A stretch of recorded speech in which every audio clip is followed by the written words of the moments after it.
AI. Artificial intelligence. This is like a crazy amount of power for one piece of technology. And this happened to us so fast. Everything that moves will be robotic someday, and it will be soon. My view isn't that AI is bad. My view is that we need to steer AI in the right direction. I think AI is one of the biggest threats. Has artificial intelligence really surpassed the capability of the human brain? Because this 3-pound organ is still one of the most incredible pieces of hardware on the planet. It runs on about as much power as a dim light bulb, learns from a single experience, feels emotions, creates art, and can adapt on the fly to situations it's never seen before. Meanwhile, AI is crushing calculations, writing essays, diagnosing images, and beating us at games we invented. But does that actually mean it's really smarter?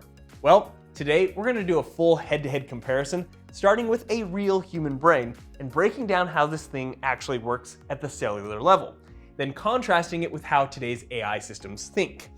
We'll look at where AI is legitimately pulling ahead, where the human brain is still light years beyond anything silicon can do, and what this could mean for our future. It's going to be a biotechy one. So let's do this.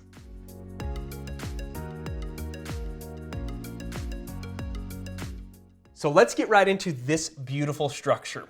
Here you're looking at the right half of a real human brain. Notice the folds as well as the grooves. The folds are called gyri and the grooves are called sulci.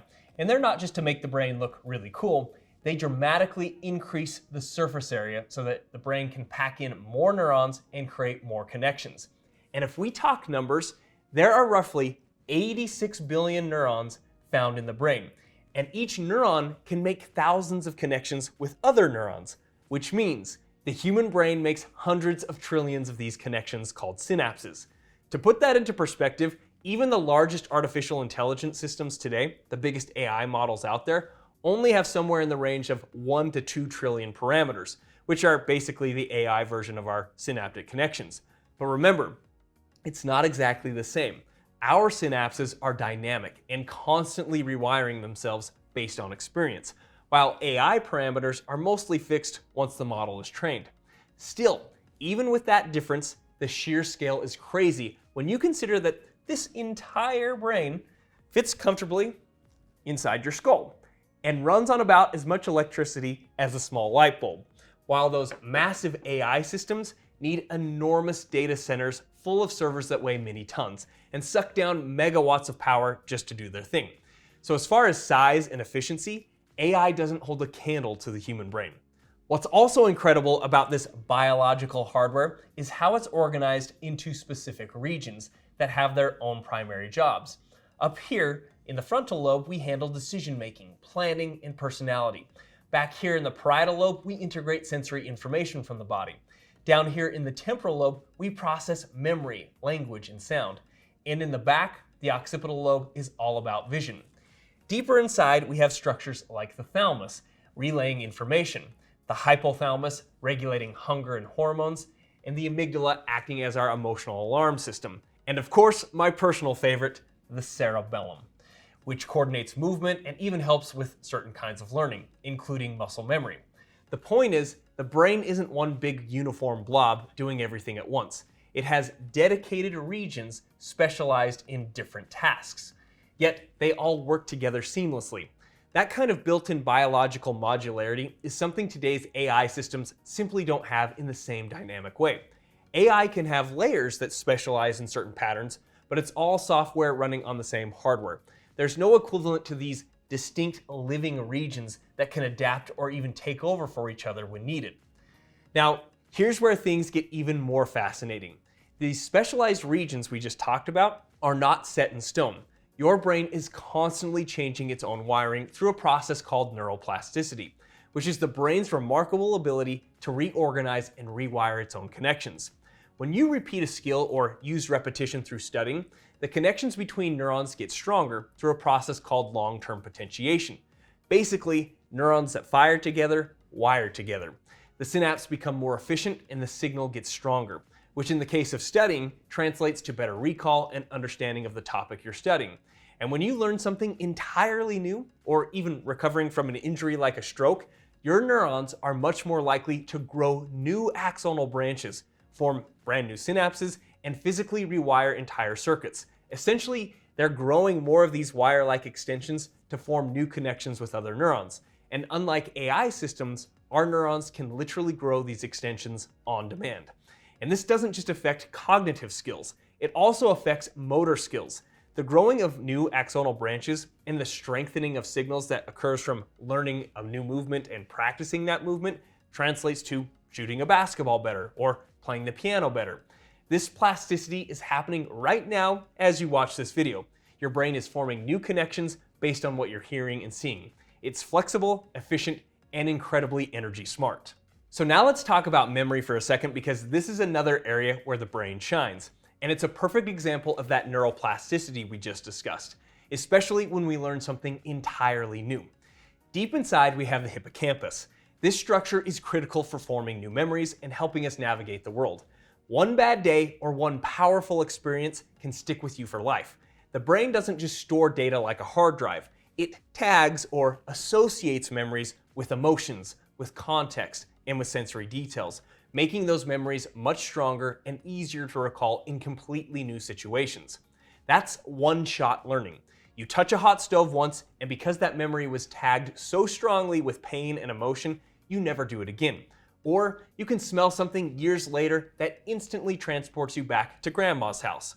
AI needs millions or billions of examples to learn the same concept. And AI might have to be shown thousands of videos of people burning their hand on a hot stove, or be trained on millions of labeled data points before it would reliably learn never to touch one. So while the brain can pull off that kind of one-shot learning, let's look at how artificial intelligence actually thinks. Modern AI, especially the large language models and neural networks everyone's talking about, is loosely inspired by the brain. They use artificial neurons arranged in layers that pass signals forward, adjusting connection strengths during training. But here's the big difference, and this is huge. AI doesn't learn the same way we do. Again, it requires massive data sets, billions or trillions of examples, and enormous amounts of energy to train. Once trained, its brain is basically frozen until the next version is built. It doesn't wake up one day and decide to get better at something new without another round of massive retraining. And as we also already learned, the energy gap is nuts. Your brain runs on roughly 12 to 20 watts, about the same as a small LED bulb. To simulate something approaching human-level processing with current AI tech would take millions of watts. We're talking data center levels of power just to match what you're doing right now while watching this video. But where does AI clearly have the edge? Well, in raw speed and scale. An AI can analyze thousands of medical images in seconds, process entire legal documents instantly, or play millions of chess games simultaneously. It doesn't get tired, doesn't need coffee, and doesn't forget details the way we do. In narrow, well-defined tasks, such as pattern recognition at massive scale, mathematical calculations, and data synthesis, AI has already surpassed average human performance in many areas. And that's not hype, it's actually measurable. It can also access and cross-reference more information in a second than any single human could read in a lifetime. But now, let's again flip back to where the brain dominates. First, true generalization and novel problem solving. You can learn one new concept and immediately apply it to completely different situations. For example, you might learn a basic cooking technique from one single recipe and then instantly adapt it to create an entirely new dish with ingredients you've never used before. AI is incredible at interpolating within its training data, but when you push it into truly new territory, it can hallucinate, make stuff up, or fail in ways that look obviously wrong to any human. And what about creativity?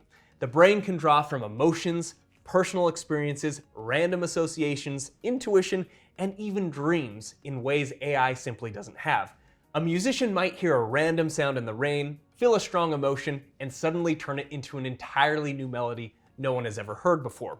AI can remix existing patterns quite well, but it doesn't feel inspiration or have genuine insight. It's predicting the next word based on statistics, not experiencing an aha or new moment. Then there's emotional intelligence, consciousness, and social understanding. Your brain integrates sensory input, memories, values, ethics, and social context all at once. It reads micro-expressions, understands sarcasm, feels empathy, and makes moral judgments, like noticing a friend's forced smile and the slight crack in their voice while making a sarcastic joke about a tough day, causing you to remember similar moments, feel their hidden pain, and choose the kindest thing to say, even though it would be easier to just laugh along. AI has no inner experience. It simulates responses that sound emotional, but there's nothing actually feeling them. And don't forget about embodiment. Your brain is connected to a body with senses, hormones, and real-world feedback.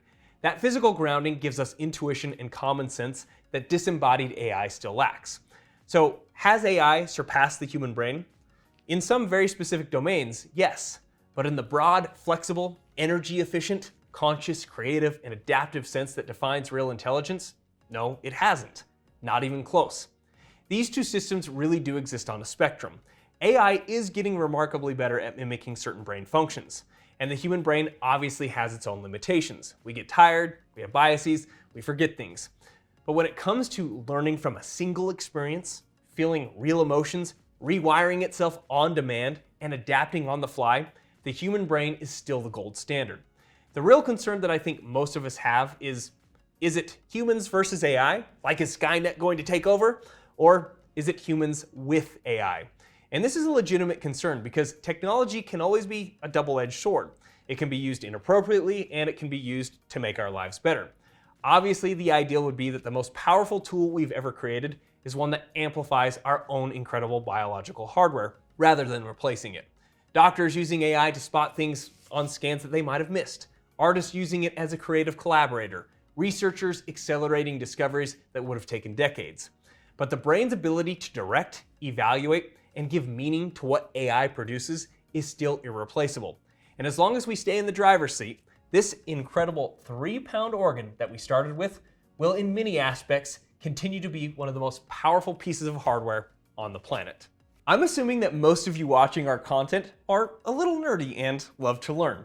I'm the same way, but I'm a little heavy in the biological sciences, so I love to challenge myself in other subjects, and that is why I use Brilliant. Brilliant helps you excel in math, coding, data analysis, science, and even AI. Their courses are crafted by an award-winning team from places like MIT and Caltech, and are designed for ages 10 to 110, if you are lucky enough to live that long. But this means Brilliant starts you at the right level based on your background, with practice sets and end-of-level reviews personalized just for you. I've personally been using Brilliant to sharpen my math skills and have been using their lessons on exponential functions, and I've been loving how Brilliant helps you excel through visual, interactive problem solving and personalized practice that builds genuine understanding from the ground up.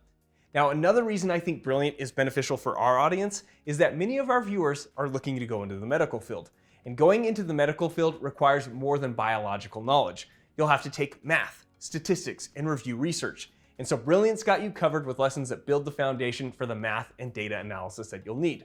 Plus, since most users learn on their phones, it's seamless to jump on at any time. So if you want to learn for free on Brilliant for a full 30 days, go to brilliant.org/IHA, scan the QR code on screen, or click the link in the description. Brilliant's also giving our viewers 20% off an annual premium subscription, which gives you unlimited daily access to everything on Brilliant. Thanks again to Brilliant for sponsoring today's video, and thank you to all of you for watching and supporting our channel. And of course, we'll see you in the next video.